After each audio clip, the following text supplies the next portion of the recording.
Okay guys, welcome back na naman sa aking YouTube channel. No? So ngayon, ikakrap na natin yung huling epic sa Dragon RT. So at least ngayon, tapos ko na siya. Ayan, tingnan sa equipment. Ayan. So isang kulay na lang ito. So ikakrap na natin to kasi nga, bumingo tayo. No? So kung napanood nyo yung video, so pwede pala yung pag last minute bingo. So ipapalit natin syempre sa Epic Dragon Spear. Kasi wala akong Dragon Spear mga boss eh. Okay, so yan, buksan na natin. Dragon Spear. Tapos, ay, lumalabas pala yung pangalan dun, no? Ito. So, kailangan natin ng 12. So, madali lang i-crop kasi marami tayong supply um, ng glittering. So, ayan, 12 lang. Napakadali mag-crop eh, no? So, marami kang yung reserba. So, maging tradable sa dami, oh. So yan, yun, buti wala naging tradable. So yan, crop na agad natin. Kasi mas mura kasi siya ngayon eh. Pag kinarap mo mga boss, huwag kakamali pa tayo. So ayan, kakrop na natin to guys. Ito na yung last ball. So may dagdag naman eh. Physical, spell depth. So good thing naman. So para maging kulay epic na lahat. So ang problema na lang dyan yung i-ups mo. Hindi man lang naging tradable eh. So kaya papalamon natin to. Sabi daw, i-codex daw eh. Tama ba? Ikaw codex. Wala namang maganda sa codex sa ata itong ano. Oh, hindi siya maganda eh. +4. Wala eh.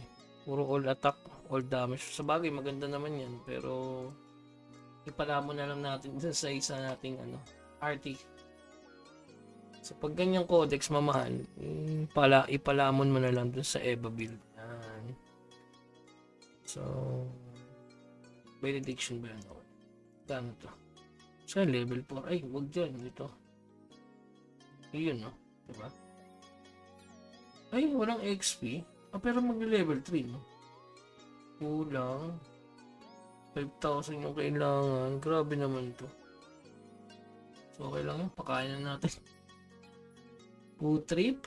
Maganda siguro dito kung epic, no? Trainer ba ng epic? Sayang. Okay lang yan. Pakain na natin. Ayun, no? May plus isang EVA, oh. Level 3, isang EVA dagdag. Grabe naman ang kamte. So, yan. Lagyan na lang natin ng enchant yan.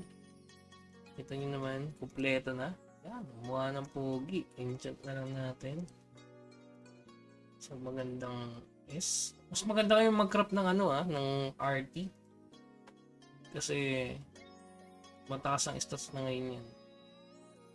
Kulang tayo dito ng sakto natin 500. Sabagay, wala na tayong ikakrop eh.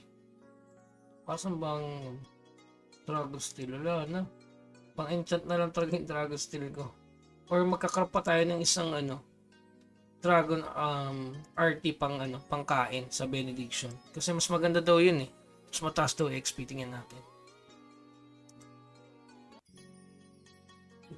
Ayun na. Mas maganda to. Pero gusto ko S eh. Baka makadali tayo. Pusunin natin yung Dark Steel. So yun. Gusto ko S. Kahit anong S. Pang monster pwede din.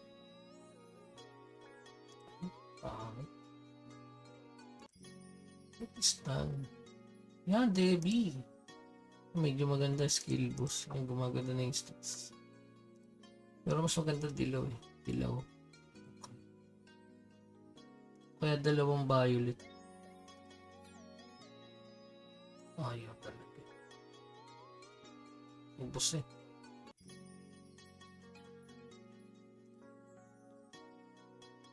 So yan, okay na siguro yan mga boss. So huwag tayo mag-ubos yan. Yan. Kompleto na tayo. So ang problema na lang natin is yung walang halos na dagdag sa GR natin eh, no? So maganda talaga legend eh. Wala, kaso ang hirap talagang bumuo ng legend. So yan, meron tayo 600 still dito. So baka mag tier 4 na lang ako soon. Pero kailangan mag-ipon ulit ng materials. Yan. Iniisip ko kasi mag tier 4 na lang eh, no? So sa tingin nyo guys? Hintayin ko na lang talaga legend. Green na lang na materials. Ayun, dahil ko ng materials. Kita nyo naman yung aking glittering kanina. Dami na, no? So, naiipon lang kasi hindi tayo makakadali nito eh. Sana bigyan tayo ni Mirpol, no? Regarding sa Takore event, guys, parang di na ata magkakaroon dahil dun sa Yellow Dragon Wafer, no? So, mas maganda nga yun kasi every 3 weeks yun. Tapos para may Takore din. Kaso i-grind mo. Okay, so yun lamang guys. Keep grinding. Huwag kalimutan mag-subscribe sa ating channel. No nga pala guys, bootcamp na bukas. Kung gusto nyo maglaro sa Nycross, bootcamp na bukas. Alas 11 ng umaga. Okay, kung gusto nyo sumabay, nakalive tayo. 10:30 pa lang ng umaga. Mag-live na tayo. Hanggang sa muli, paalam.